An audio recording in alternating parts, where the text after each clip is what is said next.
The streetlights cast long shadows across Miller Avenue as Officer James Mitchell began his nightly patrol. It was mid-October in Milwaukee, and the autumn chill had already settled into the quiet suburban streets. James had been walking this beat for nearly 5 years, knowing every corner, every alley, and every familiar face in his patrol area. This particular night felt different. As James walked past the old Peterson's grocery store, the hairs on the back of his neck stood up. Years of police work had taught him to trust his instincts, and right now, they were screaming that someone was watching him. He casually glanced over his shoulder, his hand instinctively resting on his holster. The street behind him was empty, save for a few dried leaves dancing in the wind. Yet, he couldn't shake the feeling of being followed. "Must be getting paranoid in my old age," James muttered to himself, trying to laugh off the uneasy feeling. At 38, he wasn't exactly old, but the job had a way of aging you faster than normal life did. As he continued his patrol, the feeling persisted. Every few minutes, he would hear the soft scuffle of footsteps behind him, only to turn and find nothing there. The sounds always stopped just as he turned around, making him question whether he had heard anything at all.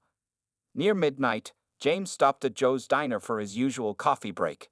Through the window's reflection, he caught a glimpse of something, or someone, ducking behind a parked car. His heart rate quickened as he stepped back outside, his flashlight beam cutting through the darkness. "Police officer, come out where I can see you." His voice echoed down the empty street, but no one appeared.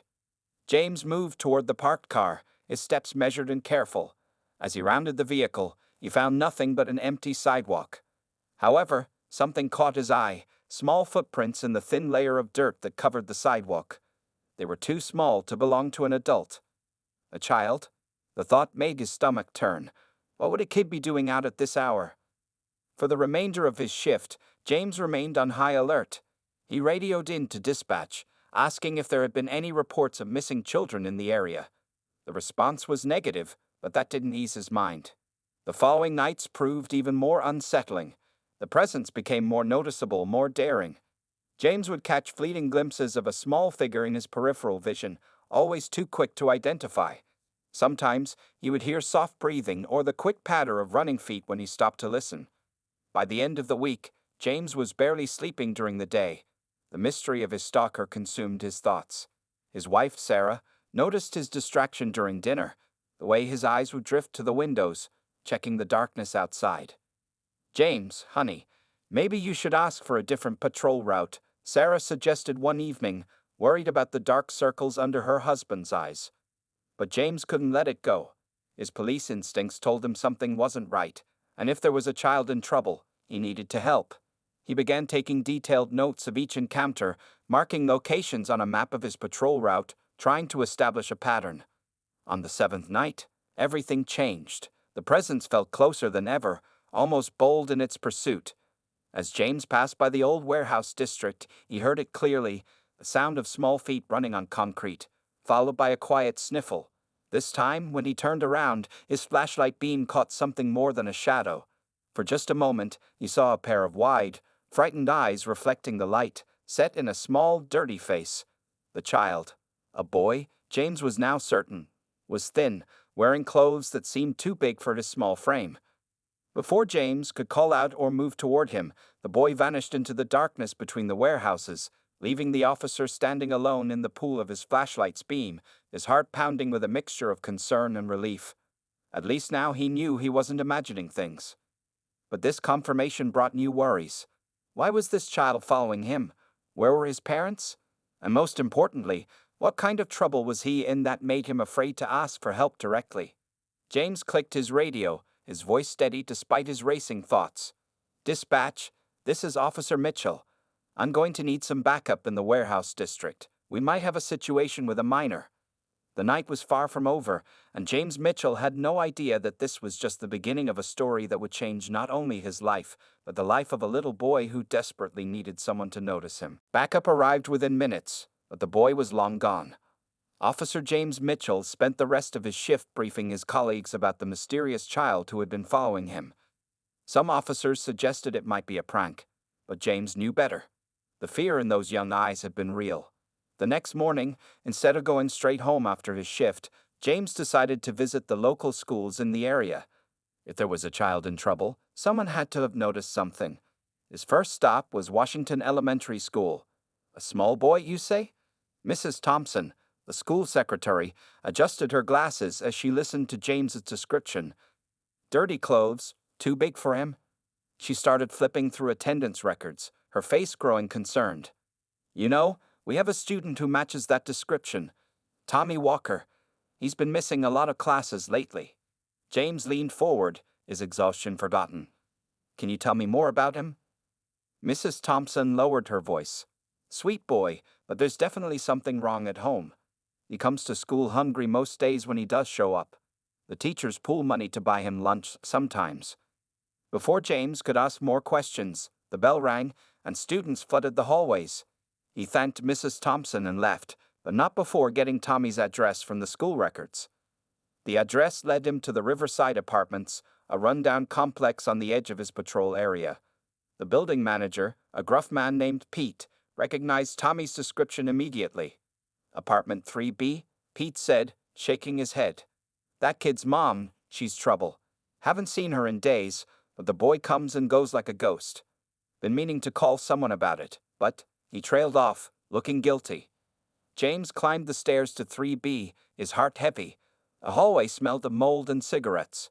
When he knocked on the door, there was no answer. He pressed his ear against it but heard nothing. That night, James returned to his patrol with new purpose.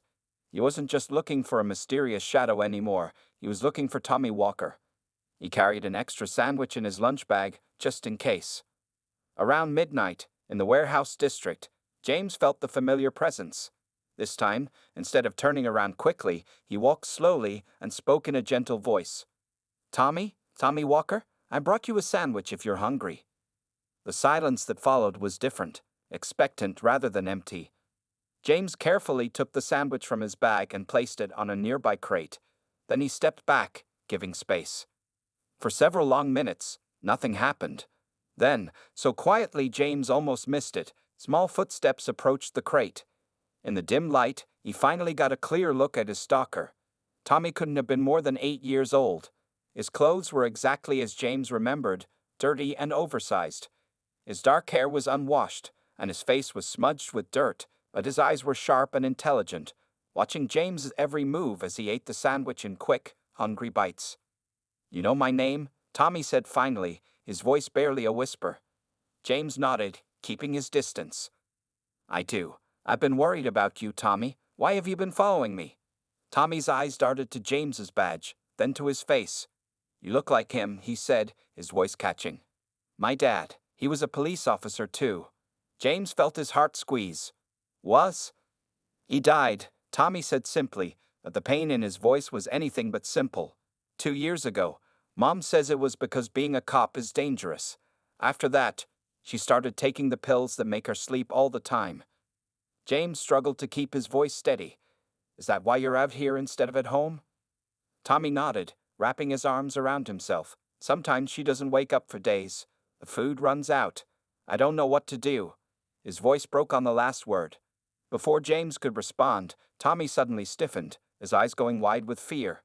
He turned and ran, disappearing into the shadows of the warehouse district with the speed and skill of someone who had too much practice at running away. James stood there, his heart pounding, understanding now why this child had been following him. Tommy wasn't stalking him. He was looking for help the only way he knew how, by following someone who reminded him of the father he had lost. Pulling out his phone, James made a call. It was time to get child services involved, but he wasn't going to stop there. This boy needed more than just official intervention. He needed someone who would truly care about what happened to him. And James Mitchell was determined to be that person. The next morning, James couldn't sleep. After his shift ended, he drove straight to the police station to file a report about Tommy's situation. His sergeant, Mike Reynolds, listened carefully as James explained everything. We need to handle this delicately, Sergeant Reynolds said, leaning back in his chair. Let me make some calls to child services. In the meantime, see what else you can find out about the family. James spent the next few hours digging through police records. What he found made his heart sink. Tommy's father, Officer David Walker, had died in a shootout while protecting a family during a home invasion. His widow, Lisa Walker, had received a police pension, but there were several recent reports of disturbances at their apartment. Around noon, James drove back to the Riverside Apartments. This time, when he knocked on door 3B, he heard movement inside. After a long pause, the door opened slightly, revealing a thin woman with hollow eyes. "Lisa Walker," James asked gently. "I'm Officer Mitchell. May I come in?" She stared at him for a moment, then nodded slowly. The apartment was dark and cluttered, with empty pill bottles scattered across the coffee table. The kitchen sink was full of unwashed dishes, and the refrigerator hummed emptily when James glanced inside. "I'm here about Tommy," James said, watching Lisa sink onto the worn couch. "When was the last time you saw him?" Lisa's hands trembled as she pushed her hair back. "Yesterday, or maybe the day before. The days, they sort of blurred together since David." Her voice cracked. "I know I'm not doing right by Tommy. I can't seem to get up most days." James sat down across from her. "Lisa, Tommy's been following me on my night patrols. He's been wandering the streets alone, hungry." For the first time, real emotion flashed across Lisa's face. Horror, guilt, and fear all mixed together. "Oh God," she whispered. "I didn't know.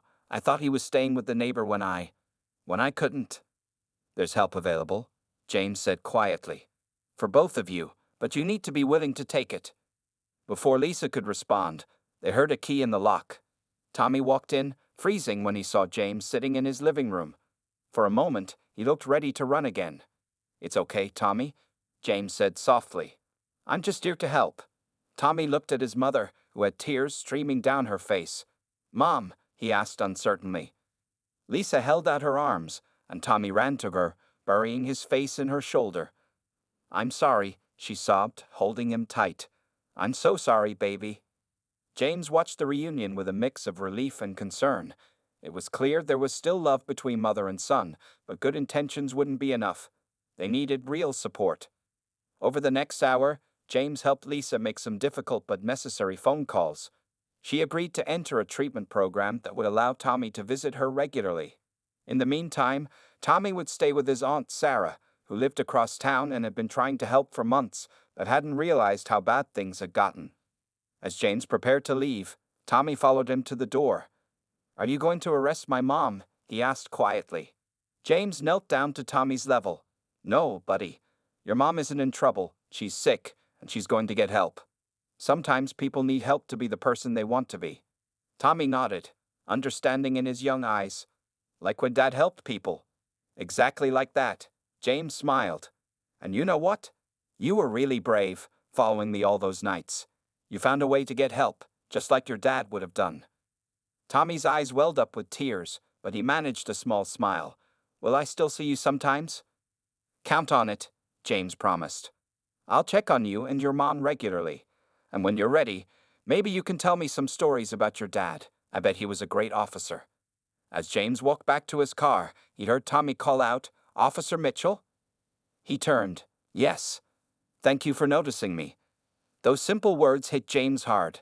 How many other Tommies were out there, hoping someone would notice them? He watched as Tommy went back inside to help his mother pack for treatment, knowing this was just the beginning of their journey. But at least now they wouldn't have to make that journey alone. 2 weeks passed and things were slowly starting to improve. Lisa had been in treatment for 10 days, and Tommy was settling into life with his Aunt Sarah. James made it a point to stop by regularly, sometimes bringing small treats or just checking in to see how the boy was doing. One evening, as James started his patrol, Sarah called him in a panic. "Tommy's gone," she said, her voice shaking. "He was in his room doing homework, and when I went to check on him for dinner, the window was open. I've looked everywhere." James's heart raced as he remembered those cold nights when Tommy had followed him. "I think I might know where to find him. I'll call you as soon as I do." He headed straight for the warehouse district, but Tommy wasn't there. James expanded his search, checking all the places he'd seen the boy hiding before. Nothing. As the hours ticked by, his worry grew. Then he remembered something Tommy had mentioned during one of their talks, a special place where his father used to take him. The old observation point overlooking the city, where police officers sometimes went to catch their breath between calls. James drove up the winding road to Miller's Point.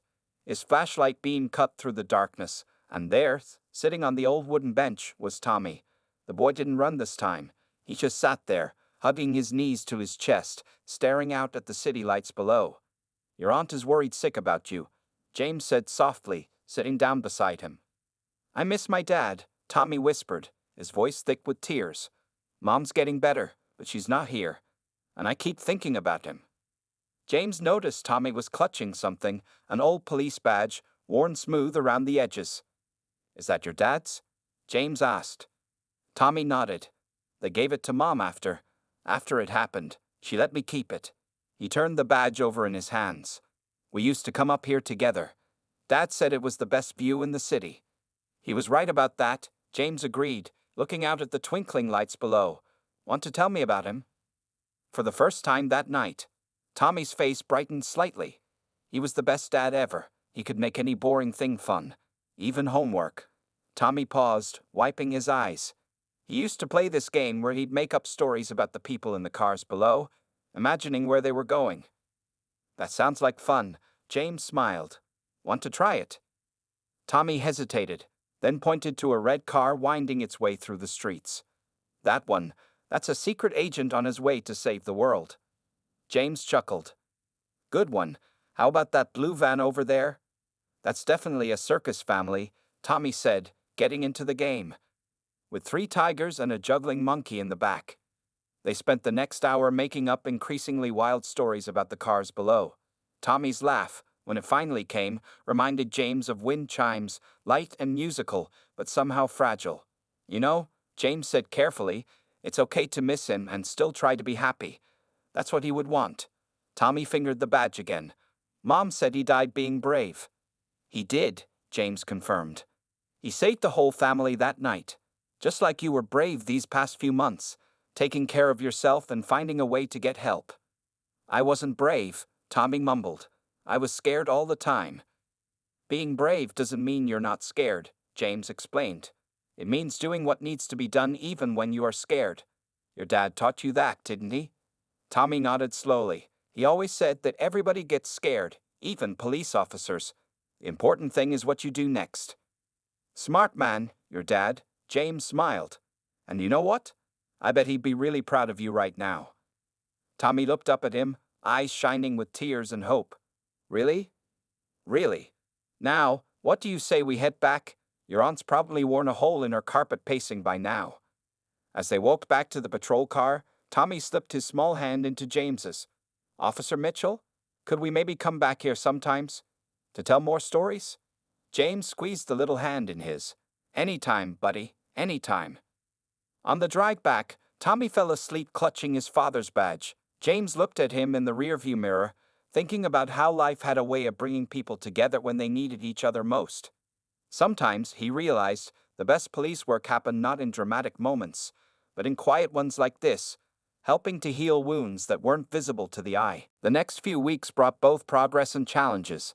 Lisa was doing well in her treatment program, attending group therapy sessions and working with counselors to address her grief and addiction. Tommy visited her every Saturday, and James often drove him there, using the time to build a stronger bond with the boy. One rainy Tuesday evening, Tommy was waiting for James outside the police station after school, something they had arranged with Aunt Sarah's permission. As they sat in James's office sharing a snack, Tommy seemed unusually quiet. Everything okay, buddy?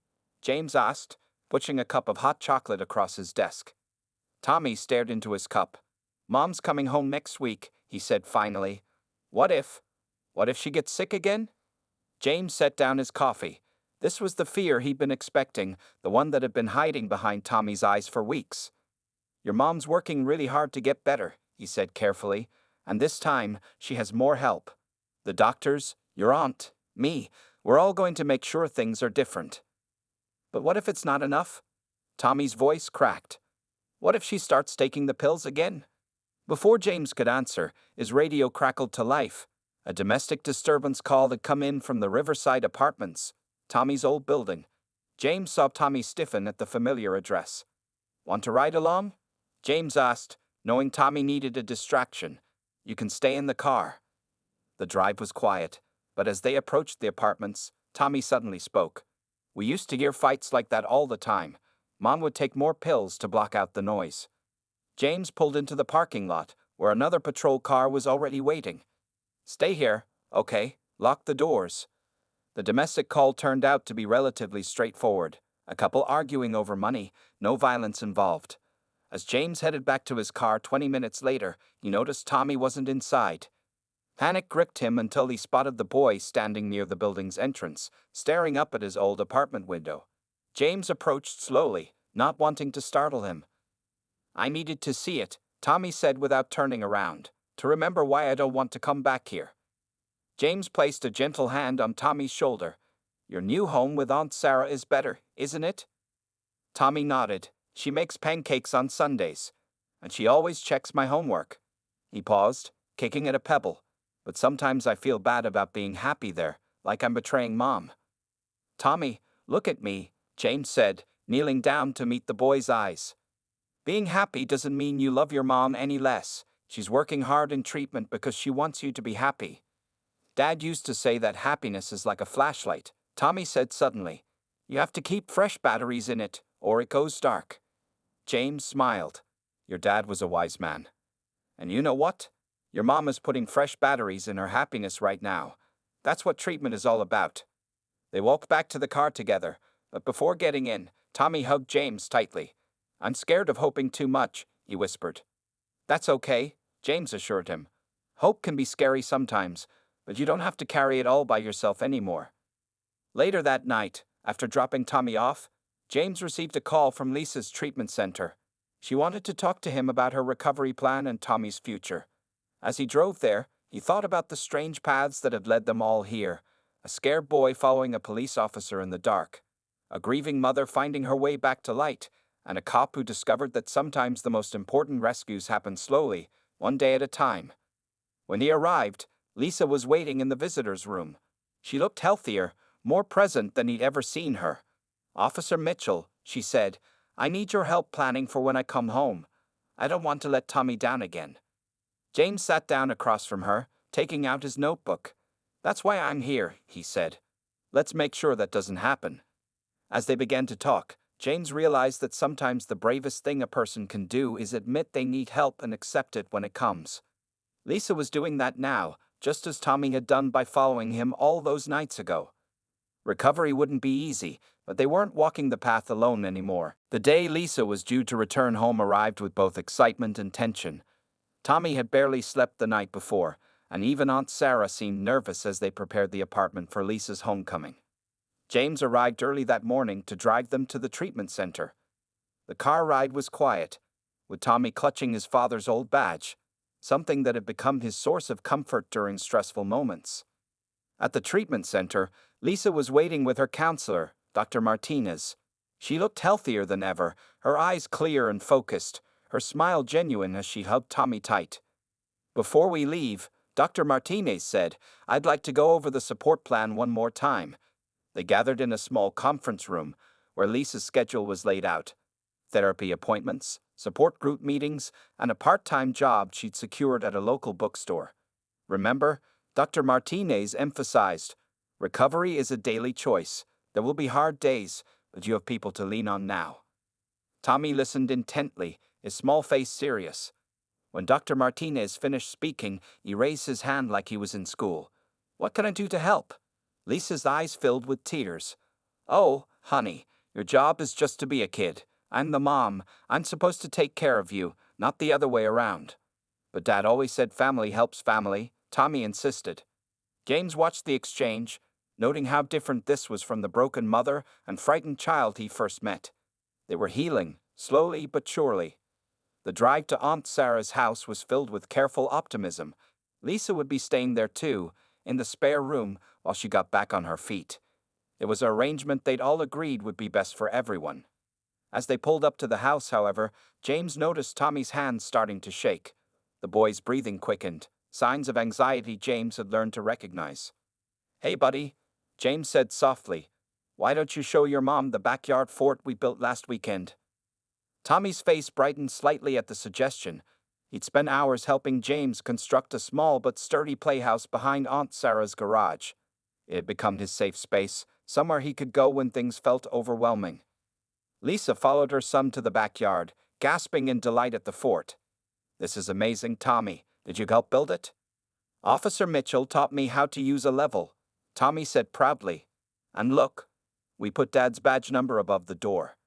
Inside the house, Sarah had prepared a welcome home lunch. As they ate, James observed the family dynamics. There were awkward moments and careful conversations, but there was also laughter, something he hadn't heard much of in the beginning. After lunch, while Lisa was unpacking, Tommy pulled James aside. "What if she has bad dreams again?" he whispered. "That's how it started last time. She'd have nightmares about Dad, and then she'd take pills to sleep." James knelt down to Tommy's level. "Remember the emergency plan we made? If anything worries you, you can press this button." He pointed to the special alert device he'd given Tommy, connected directly to his police radio. "Day or night, I'll come. Promise?" "Promise." James pulled out a small notebook. "And look what else I have. Your dad's old partner gave me some of his patrol stories. Would you like to read them together sometime?" Tommy's eyes lit up. "Really? Did you know his partner?" "Officer Rodriguez. He retired last year, but he remembers your dad well. Says he was the best partner he ever had." Later that evening, as James prepared to leave, Lisa caught him by the door. "I don't know how to thank you," she said quietly, "for watching over Tommy when I couldn't, for not giving up on us." "Just keep doing what you're doing," James replied, "one day at a time." As he walked to his car, he heard Tommy calling him. The boy ran out, still in his socks, and hugged him fiercely. "Officer Mitchell, Dad used to say that angels sometimes wear police uniforms. I think he was right." James hugged him back, his throat tight with emotion. "Your dad was right about a lot of things, wasn't he?" Driving away, James watched in his rearview mirror as Tommy stood between his mother and aunt, waving goodbye. The scene looked like hope felt, fragile but real, worth protecting at all costs. Some nights on patrol, he still found himself checking the shadows, not out of worry anymore, but out of habit. The little boy who had once stalked him in fear was now safe, surrounded by love and support. Sometimes, James realized, the best endings don't happen all at once. They build slowly, one small victory at a time. 3 months after Lisa's return home, the changes in both mother and son were remarkable. Tommy's grades had improved significantly, and Lisa had been promoted to assistant manager at the bookstore. But even positive changes brought their own challenges. One stormy evening, James received an urgent call from Lisa. Tommy hadn't come home from school, and she was trying hard not to panic. James knew exactly where to look. He found Tommy at Miller's Point, their special spot, huddled under the old wooden shelter. The boy was soaked from the rain, clutching his father's badge. "Want to tell me what's going on?" James asked, draping his dry police jacket around Tommy's shoulders. "Mom's doing so well," Tommy said, his voice barely audible above the rain. "She's happy. She laughs now. She's different." James sat beside him. "Isn't that a good thing?" "But what if she forgets, Dad?" Tommy burst out. "She put his picture in a drawer yesterday, said it was time to make room for new memories." His shoulders shook with sobs. "I don't want new memories. I want to keep the old ones."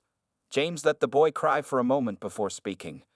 "Tommy, do you remember that day we built your fort?" Tommy nodded. "Remember how we had to make the foundation strong before we could build up the walls? That's what your mom is doing. She's building a strong foundation so she can be the mom you need. But that doesn't mean she's forgetting your dad." "But everything's changing," Tommy whispered. "Change can be scary," James agreed. "But some changes are like sunrise after a long, dark night. They might seem strange at first, but they bring light with them." Tommy thought about this. Dad used to say that brave people feel the fear, but do the right thing anyway. Exactly. And you know what? I think you're one of the bravest people I know. Tommy looked up, surprised. "Me?" "Yes, you. You were brave when things were bad, and you're being brave now that things are getting better. Sometimes it takes just as much courage to accept good changes as it does to survive bad ones." They sat in silence for a while, watching the storm begin to clear. Finally, Tommy spoke again. "Officer Mitchell, could we maybe make a special place for Dad's things? Not in a drawer, but somewhere we can visit when we want to remember." "That's a great idea. We could build a memory box together. Maybe put it in your fort?" Tommy's face brightened. "Could we put his badge number on it, like we did with the fort?" "Of course. And maybe your mom would like to help us make it. The suggestion made Tommy pause. You think she would? I think she'd love to. Sometimes parents need permission to remember too, in their own way. When they returned home, Lisa was waiting anxiously. Instead of being angry, she wrapped Tommy in a tight hug.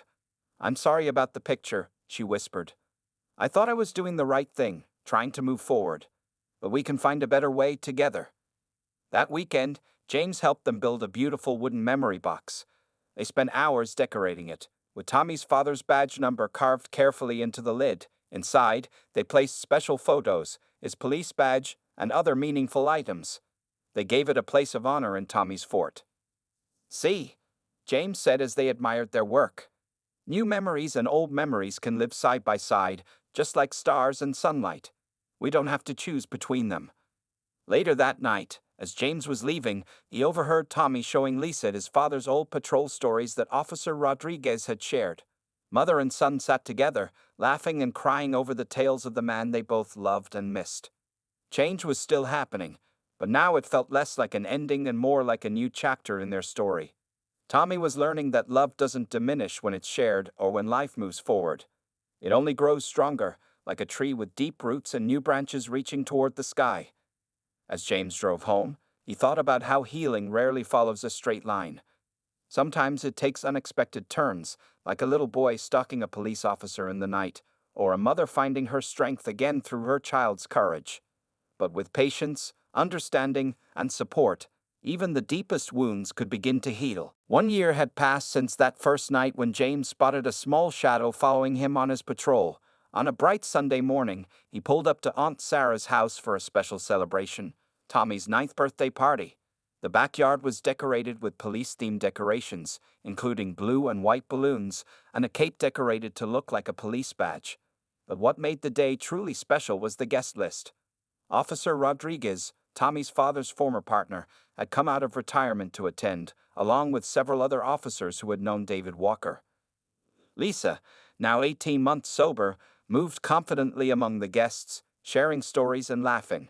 She had recently bought a small house just a few blocks away, and Tommy's room there was filled with both old memories and new dreams. As the party got underway, Officer Rodriguez gathered everyone's attention. I have a special presentation to make, he announced, pulling out an old leather-bound book. This was your father's patrol log, Tommy. He wrote in it every day, and I've been keeping it safe. I think it's time it came home to you. Tommy's hands trembled as he accepted the book. Opening it carefully, he found his father's familiar handwriting filling the pages. But what caught his eye was a letter tucked inside, dated just days before his father's death. Would you like me to read it? James offered gently, seeing the emotion on Tommy's face. Tommy nodded, and everyone gathered around as James began to read. Dear Tommy, if you're reading this, it means I'm not there to tell you these things myself. Being a police officer is dangerous, but it's also the most rewarding job in the world. We get to help people, to make a difference. But my most important job was always being your dad. Remember that courage isn't about being fearless. It's about doing what's right even when you're scared. Remember that family isn't just about blood. It's about the people who stand by you when you need them most. And remember that love doesn't end, it just changes form, like water turning into clouds and then falling as rain to help things grow. I love you, son. Always will. Dad. There wasn't a dry eye in the backyard when James finished reading. Tommy clutched the book to his chest, but his smile was bright through his tears. I have something too, Lisa said, bringing out a small package. Inside was a newly framed photo of David in his uniform, smiling proudly. This is for our living room, 'cause moving forward doesn't mean leaving love behind. The party continued, filled with stories about David Walker. Some funny, some touching, all painting a picture of a man who had lived his values and loved his family deeply. Tommy moved between the guests, soaking in every memory shared, every tale told. Later, as the party was winding down, Tommy found James sitting by his fort. Officer Mitchell, can I tell you something? Of course, buddy. I used to think that losing Dad meant everything good was gone forever. But now I know that good things can come even after bad things happen, like how you found me when I was lost. James smiled, remembering that scared little boy in the shadows. Life has a way of bringing the right people together when they need each other most. Dad's letter said that love changes form, Tommy continued thoughtfully. Like how you and Mom and Aunt Sarah and everyone here today are different kinds of love, but all real.